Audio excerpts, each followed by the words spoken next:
Já, við ætlum að fjalla mál sem er mikið búið að ræða í dag síðan lögreglan á embætti lögreglustjórans á Norðurlandi eystra gaf út yfirlýsingu að embættið hefur tekið ákvörðun að hætta rannsókn í máli og haldið ykkur fast varðar meinta byrlun, afritun á upplýsingum af síma einstaklings og dreifingu á kynferðislegu myndefni.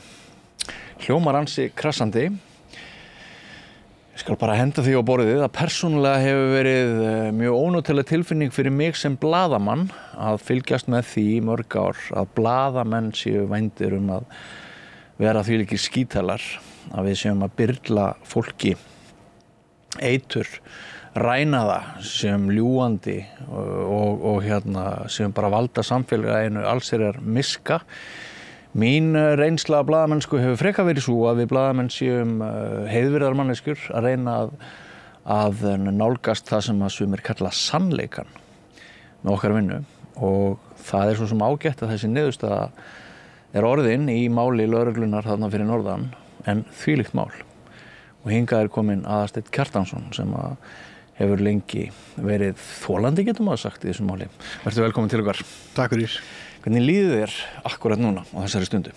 Það eru mikill léttir að það sé loksins komið niðurstaða í þetta ömurlega mál en á sama tíma finn ég náttúrulega fyrir ótrúlega ég leyfi mér að segja bara mikill reiði að þetta hafi fengið að ganga svona lengi. Þetta 2,5 ár síðan að ég fekk tilkynningu að ég ætti að fá þessa réttarstöðu sakbornings að ég væri grunaður eitthvað misjafnt. Á þeim tíma hefur lögreglan gert afskaplega lítið annað en að boða okkur blaðamennina í skýrslutöku eða yfirheyrslu. Ég fari í eina slíka og síðan hefur í rauninni ekkert gerst hvað okkur varðar. Á þessum tíma hefur lögreglan hins vegar tjáð sig og saksóknari hjá þessu embætti tjáð sig mjög frjálslega sem að ef að væri merki að lögreglan ætlaði að vera gagsari í sínum störfum væri kannski jákvætt en þetta verðist algjörlega bundið við þetta tiltekna mál og tjáð sem með þeim hætti að við höfum oft spurt okkur við sem að höfum verið komur að segja undir í þessu máli sko á hvaða vegferð lögreglan sé af því að það verið að þyrla upp alls konar ryki og verið að tala eitthvað mál sem að við höfum bara ekki á neinum tímapunkti verið grunuð að hafa átt þátt eða aðild að eins og þú nefnir í þessari stórfurðulegu yfirlýsingu embættisins sem að birtist á Facebook bara held ég á sömu mínútu og ég fæ tilkynningu í pósthólið mitt. Já, þú varst ekki látið vita fyrirfram neitt?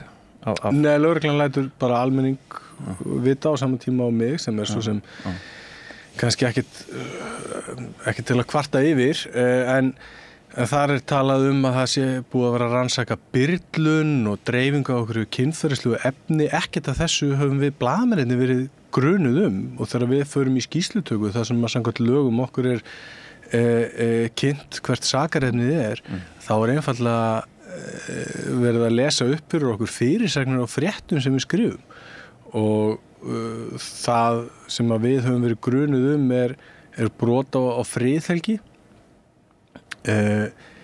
Lögreglan hefur ekki geta sýnt fram á og það eru engar vísbendingar að nokkur manni hafi verið byrlað þetta símtæki sem ég hef aldrei séð það hverfur að sögn í einhvern tíma en síminn svo sannarlega í höndum þess einstakling sem að til sig hafa orðið fyrir þessum þjófnaði og þessari byrlun. Lögreglan finnur engar vísbendingar að neinu kynferðislegu myndefni hafi verið dreift. Lögreglan finnur ekkert kynferðislegt myndefni nema með einhverjum njósna hugbúnaði og ég ekkert að grínast. Við erum að tala bara einhvern njósna hugbúnað sem að lögreglan hefur aðgangað og engin annar. Já. Þannig finnur hún eitthvað kynferðislegt myndefni á þessu símtæki.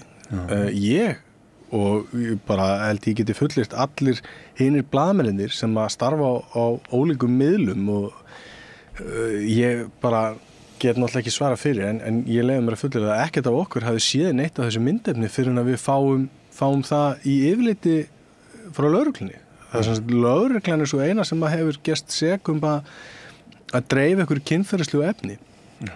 Þannig að já, það mikið léttir fyrir mig og fyrir fjölskyldur mína og fólk sem stendur mér nærri, en þar á sama tíma bara vaknar svona ónýta tilfinning og reiði yfir því að þetta hafi yfir höfuð gerst og fengið að standa yfir svona ótrúlega lengi, og lögreglan og hennar fulltrúar hafi fengið þetta frjálsræði til að bara þvæla umræðina fram og tilbaka og gefa það í skín að hér hafi verið framdir einhverju glæpir sem ekkert liggur fyrir að hafi verið framdir, hvað þá að við blaðamennir höfum átt einhver aðild að því. Já, tímabili var umræðan bara svolítið þannig eins og allir blaðamenn væru bara undir einn hatt settir. Þetta væru allt saman bara sálalausir andskotar sko, sem væri hægt að þú getur átt von á öllu því versta. Já, það er náttúrulega líka engin tilviljun, af því að saksóknari beinlínis leggur það fyrir dómara þegar ég læt reyna á sem sagt, þá heimild lögreglu að kalla blaðamenn, náttúrulega mínu tilviki bara mig, í skýrslutöku með þessa réttastöðu út af fréttum, þar sem að sko augljóst mál að það ekki hafið yfir allan vafa, því að héraðsdómur kemst að þeirri niðurstöðu að það megi ekki gera þetta, og Landsréttur kemst síðan að þeirri niðurstöðu að dómur megi ekki grípa inn í lögreglu rannsókn með þessum hætti, og tekur þá ekki efnislega afstöðu til sem sagt, til akkurat þessarar yfirheyslu, en þar setur saksóknari eða aðstoðarsaksóknari embættisins það fram skriflega gagnrýni á blaðamenn að við höfum verið að hagnýta okkur stöðu veikrar konu í stað þess að veita henni skjól og einhverja aðstoð. Þetta eru bara fabuleringar. Það er ekkert sem að liggur fyrir að neitt okkar hafi verið í einhverjum samskiptum við þessa konu á þessum tímapunkti, og ég bara skal viðurkenna það fúslega, ég hafði bara aldrei heyrt þessa konu áður en að þessi fréttaflutningur átt sér stað. Það er ekki fyrir en að sko löngu seinna ég bara veit af tilvist fyrrverandi eiginkonu þessa sjómann sko. En þarna er lögreglan sko að stíga það skref að mála upp einhverja mynd af blaðamennum sem á sér enga stóður raunveruleikanum, og einmitt til þess að sýna almenningi að við séum nú eiginlega bara einhver sálarlaus kvikindi sem að nýtum okkur neyð og veikar aðstæður fólksins í kringum okkur einhvern veginn í eigin þáu. Þetta gerist á tíma þar sem sakamálarannsókn stendur yfir. Þú varst sjálfur í hópi þeirra blaðamanna sem að skúpuðu Namibíu málinu. Það Samherji er fréttin og grunur lögbrot þeirra. Upplýsingarnar sem koma fram í þessum síma Páls skipstjóra, þær verða viðbótar upplýsingar í málinu síðar.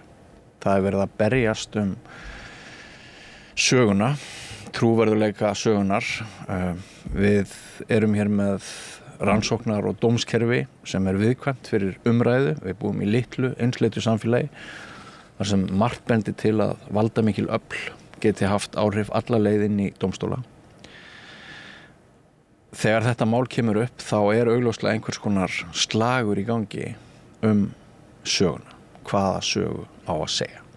Hvar trúverðuleiki liggur? Ef tekst að eyðileggja trúverðuleika þeirra blaðamanna sem sögðu frá Namibíumálinu, þá hafa orðið miklir hagsmunir hjá stórfyrirtækinu Samherja.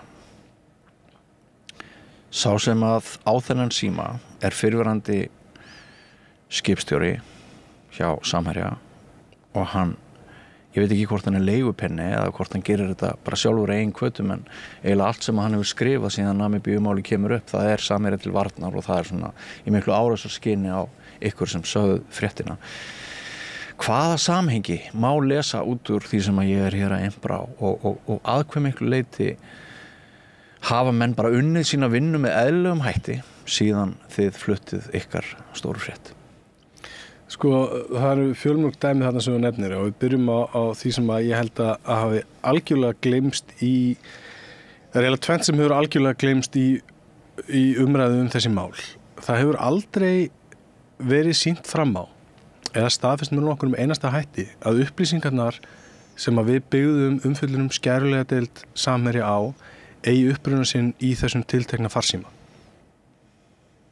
Við erum að vitna í skrifleg samskipti á milli tiltekina aðila sem að samkvæmt lögreglunni fundust á þessum síma sem kannski ekkert skrítið ef þú ert að eiga samskipti í gegnum til dæmis WhatsApp sem samskiptaforrit að þá afrit af því í símanum sem að kann að vera notaður til þess að eiga samskiptin en það er líka hægt að eiga þessi samskipti gegnum tölvu. Þessi samskipti eru í fleiri en eina átt. Þannig að bara til að byrja á því. Það hefur ekki einu sinni verið staðfest að gögnin sem að við að sjálfsögðu ekkert okkar með nokkuð tíman gefa upp hvaðan við fáum eða hver heimildamenn okkar eru en lögregla hefur ekki eða nokkur annar sýnt fram á að þau eiga uppruna sinn í þessum síma. Því hefur bara verið slegið föstu án þess að það sé í rauninni hægt. Númer 2. Það sem að fram kemur í umfjöllun okkar, bæði Stundarinnar og Kjarnans sem að reynda síðan þá hefur sameinast í heimildina,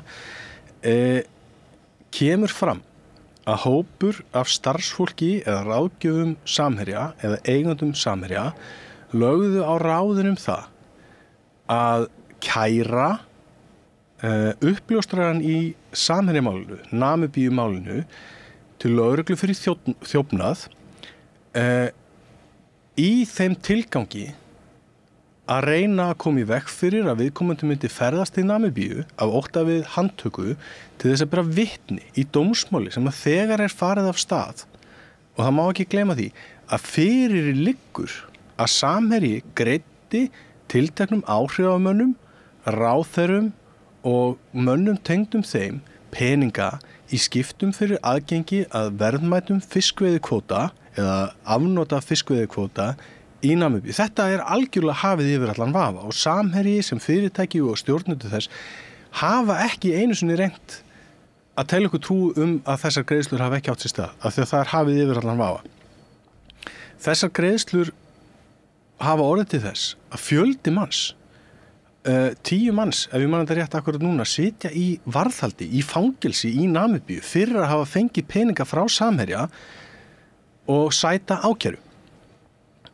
Það sem að skæruliða gögnin, eins og við kölluðum með tilvitnun í þessi samtöl, þar sem að þau sjálf gefa sér þetta nafnum að þau séu skæruliðar og vil tala að vilja stinga og vilja snúa hníf og dreifa síðan salti í sárið sem að eftir verður.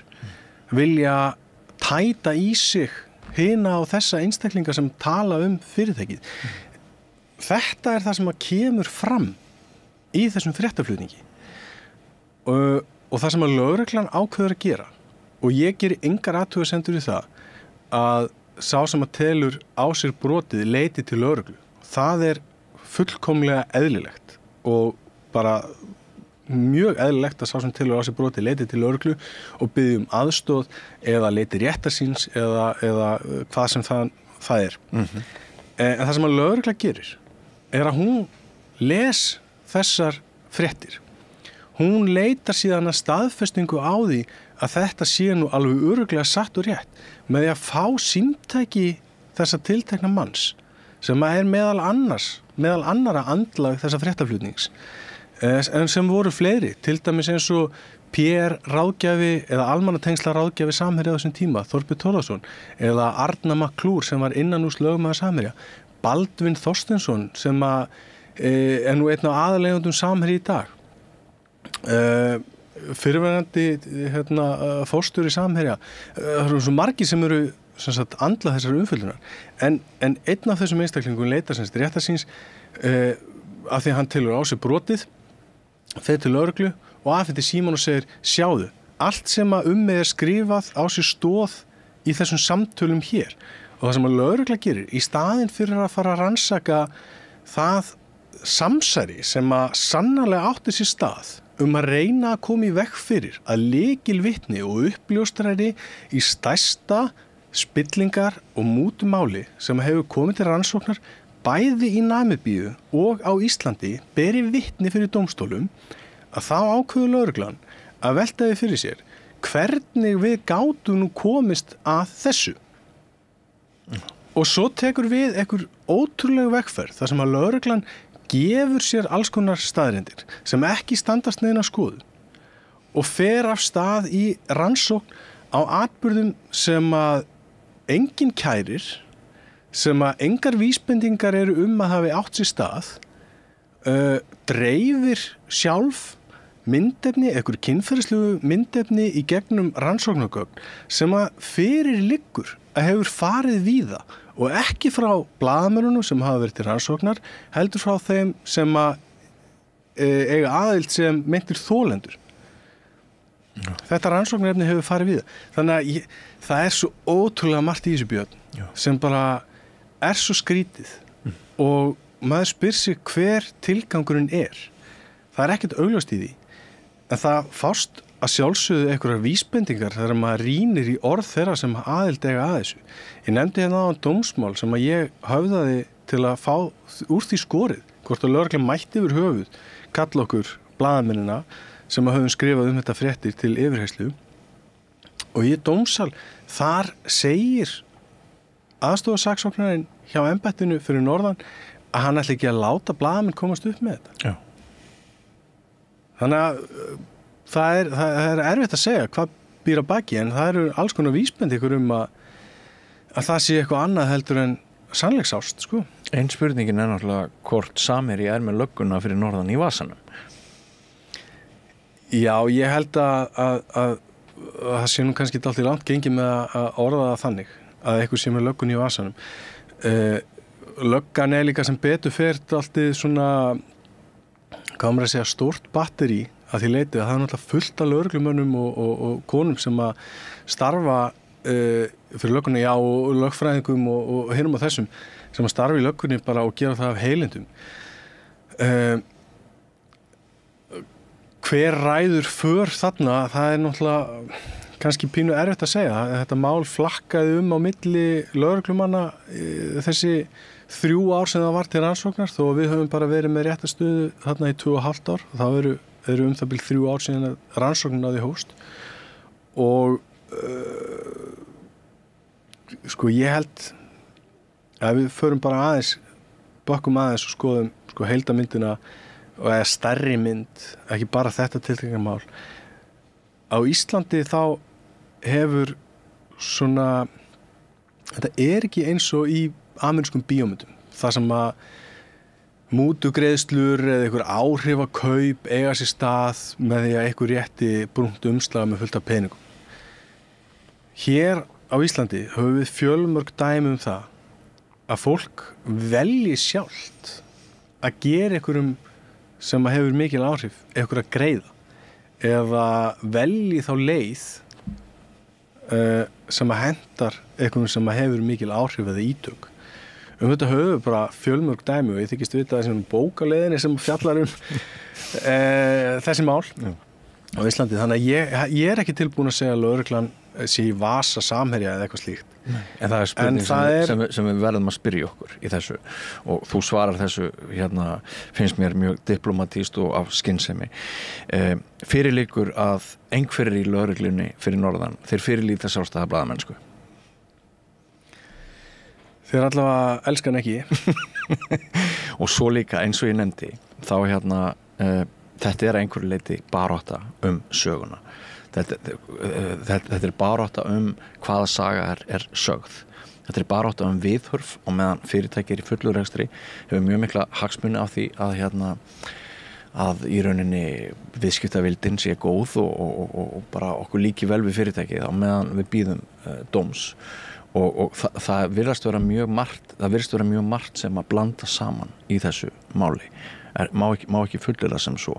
Og það er mjög áhugavert að á sama tíma og þú nefnir að þetta séu talin stærstu spillingamál þessara 2 landa, þá fari orkan hjá framkvæmdavaldinu í þessa vitleysu sem að þú hefur verið að rekja fyrir okkur? Hvað segir það okkur réttaríkið Ísland? Ég hef nú ennþá alveg trú á réttaríkinu Íslandi og það að sjálfsögðu mjög stór og viðamikil rannsókn ennþá í gangi sem að snýr að þessu spillingamáli, sem snýr að þessum peningamillifærslum frá Samherja og tengdum félögum til þessara áhrifamanna. Það virk rannsókn í gangi og ég sjálfur mjög hissa á því hvað hún tekur langan tíma. Hefur áhyggjur af því hvað hún hefur tekið langan tíma? Já, sjálfsögðu hefur áhyggjur af því. Á sama tíma öll þessi orka hefur farið í til dæmis þetta mál sem við erum að ræða hér. Já, en ég hef meiri áhyggjur af því að þetta litla lögregluembætti á Norðurlandi eystra sem að hefur sagt að hún hafi ekki tíma til að sinna öllum þeim mikilvægu málum sem koma upp á þeirra athafnasvæði. Það eru mun alvarlegri mál, glæpir sem ekki deilt að hafa verið framdir eða ekki, sem ekki fá næga athygli á meðan lögreglan í einhverjum eltingarleik sem að enginn skilur út á hvað gengur og lögreglan hefur átt erfitt með að útskýra fyrir þeim sem aðild sem sagt okkur sakborningunum í þessum máli. Við höfum ekki getað fengið skýrar bara útskýringar á því hvað nákvæmlega við erum grunuð að hafa gert eða hvaða glæpur var framinn eða hvar glæpur var framinn, hverjir eru hinir raunverulegu þolendur þessa meinta glæps. Allt eru þetta ykkur atriði sem hefur reynst bara mjög erfitt og í sumum tilvikum algjörlega ómögulegt fyrir okkur að fá upplýsingar En lögreglan ákveður að eyða tíma, peningum, orku, mannafla í þetta og ekki bara í þessa rannsókn sem hefur verið í algjöru skötulíki. Heldur líka það sem að birtist núna mörg hundruð orða greinagerð á Facebook síðu lögreglunar. Það sem að verið að ýja að því að einhverjir tilteknir einstaklingar hafi framið einhvers konar afbrot sem eftir því sem að ég best get lesi, ég skal nú viðurkenna að ég hef ekki haft alveg eyrðina í mér að setjast yfir þennan texta allan og greinan. Nei. En ég held að það sé ekki verið að gera mér upp einhver meint lögbrot. En þannig lögreglan sem sagt að ýja því að það hafi verið lögbrot framið. Jú, það voru þessi tilteknu einstaklingar sem að frömdu eitthvað lögbrot. En við getum ekki sannað það. Samt heldur hún áfram og ég bara, eins og heyrist kannski á mér, ég á eiginlega ekki til orð yfir þessi vinnubröð og að þetta skulle vera forgangsmál lögreglunar. Að hún skulle ekki sjá sóma sinni því að viðurkenna að hún var komin algjörlega út í skurð og var komin út í skurð fyrir mörgum mánuðum, árum síðan. En samt heldur hún áfram. Ég skil ekki hvaða vegferð þetta og að þetta skulle vera forgangsmál hjá embætti sem ekki getur sinnt störfum sínum og hefur viðurkennta að hafa ekki mannafla, peninga, tíma til þess að sinna löggæslu með fullnægjandi hætti. Hann skulle fara í þetta. Og meintur glæpur átti sér ekki einu svona stað í umdæminu. Einmitt. Og röklegt samhengi í yfirlýsingu dagsins vægast sagt veikt á köflum. Hér stendur vegna veikinda sakbornings leikur vafi á hvort hann hafi verið sakhæfur á verknaða stundu. Sakborningur hefur hafnað beiðni að undirgangast sakhæfis mat og því hefur verið ákveðið að hætta rannsókn á þessum þætti málsins. Það sumt í þessari yfirlýsingu sem að maður bara botnar en ekkert í, ekki frekar en í málinu öllu. Þú varst að minnast á þessa bók sem að spillingu sem að kemur út eftir tvær vikur. Ég fékk Þóru Arnórs og Helga Seljan einu sinni í viðtal á annarri sjónvarpsstöð sem ég vann. Það var á Hringbraut og ég spurði í léttum dúr í upphafi þáttarins hvort þau væru búin að byrla einhverjum eitur bara fyrir hádegi þegar þau kæmu vegna þess að mér fannst málið svo ofboðslega súrrealískt. Mér fannst þetta svo sturluð hugmynd sem að þá voru verið að reyna að keyra á en það var eiginlega enn sturlara að það var eins og bara nokkur hluti samfélagsins tryði því. Það eru náttúrulega hinnar það eru afleiðingar málsins að það búið að opna eitthvað glugga. Já. Það búið að gefa samsæriskenningum sem að haldið hefur á lofti á Mokablókinu og víðar. Það búið að gefa þeim einhvers konar lögmæti með því að fá lögregluna til þess að rannsaka eitthvað. Já, lögreglan hefur ekki einu sinni verið að rannsaka hvort að blaðamennirnir hafi byrlað einhverjum, einfallega af því að það liggur ekkert fyrir að neinum hafi verið byrlað, það ekkert sem bendir til þess. Lögreglan ekki einu sinni að rannsaka hvort að blaðamennirnir hafi tekið þátt í einhverju stafrænu kynferðisbroti. Það ekki verið að rannsaka, eða var ekki verið að rannsaka hvort að blaðamennirnir hefðu brotist inn einhvers staðar eða stólið einhverju símtæki. Það var ekki undir rannsókninni. En lögreglan opnar þessa glöfu fyrir fólk sem að hefur einhverja annara hagsmuna að gæta heldur en almennings til þess að sá efasemdafræði. Og þessi efasemdafræði, þau hafa verið í frjóum jarðvegi núna og samsæriskenningarnar hafa fengið að vaksa. Stjórnmálamenn, skulum ekki gleyma því að núverandi forsætisráðherra, þáverandi fjármálaráðherra, ótrúlega á skjön, þú heyrir hvað ég á erfitt með að finna bara réttu orðin til að lýsa hvað mér finnst þetta skrítið. Þú er allar minna samúð í því. En núverandi forsætisráðherra gat nota þessi fræ, þessi efasemda fræ, til þess að tjá sig einhverja lögreglurannsókn sem að ráðherrar gera ekki. Nei. Og hafa sérstaklega verið að benda á að þeir ætli ekki að gera. Já. Venjulega þá vilja þær ekki tjá sig einstaka mál, en þarna var það ekkert mál. Lögreglan, hún tjáir sig mjög mikið og opið þessi mál sem að, eins og ég nefndi áðan, væri kannski fagnaðarefni ef lögreglan ætlaði að vera gagnsær í sínum störfum eða tjá sig, tala við fólkið sem hún á að þjóna. En það bara í þessu tiltekna máli. Já. Þannig að það auðvitað það sem að eftir situr, eftir þetta rugl, að þeir sem hafa einhverja sérhagsmuna gæta, hafa fengið stóð frá lögreglunni til þess að sá þessum efasemdafræðum og leyfa þeim að vaksa. Og þegar maður reynir að afrugla ruglið, eins og ég gerði á sínu tíma í þessum þætti með þessari spurningu, að spyrja Helga og Þóru hvort þau verið búin að byrla einhverjum áður, bara fyrir daginn, áður þau komið til mín, þá kallaði það á það að ég var kærður til siðanefndar blaðamannafélagsins. Það var komið bréf frá lögmanni Samherja nánast bara nokkrum mínútum eftir að þátturinn hafi verið sýndur og öll þessi þöggunar, kólnunar, einkenni sem eru í samfélaginu þegar þú gerðir það eitt að þú reyndir að vinna vinnuna þína eins vel og þú gast. Það segir mjög óhugnanlega sögu. Já, við skulum líka ekki gleyma því að þessi fréttaflutningur varð til þess að fyrirtæki þurfti að biðjast afsökunar á framkomu sinni. Hvorki í Samherja málinu sjálfu, Namibíu-málinu svo kallaða, eða þessu skæruliða umfjöllunum skæruliða deild Samherja hefur nokkuð verið gert, sem það hafa engar efnislegar athugasemdir verið gerðar við fréttaflutningin. Þetta hefur allt reynst satt og rétt. Og meira sé að einhver smáatriði sem að Samherji reynda að hnýta í upprunalegu umfjölluninu Samherjaskjölin varandi einhverja starfsmannalegu sem hún sagðist ekki tengjast. Síðan þá bara komið niðurstaði hjá skattinum að það sem að við sögum var allt satt og rétt. Þannig að bara öll þessi litlu atriði, jafnvel þó að Samherji hafi farið í rándýra framleiðslu á okkur YouTube-vídeóum og prómótira það fyrir framan barnaefni sem sýnt á YouTube og fleira. Þegar upp í staðið hefur engin efnislegur ágreiningur verið gerður það sem að hefur komið fram í þessum fréttaflutningi. En við erum hægt að tala það og við erum hægt að tala hvað þessi mál snúast í raun og veru. Já, þeim tókst það að beina athyglinni í annan farveg. En nú það búið.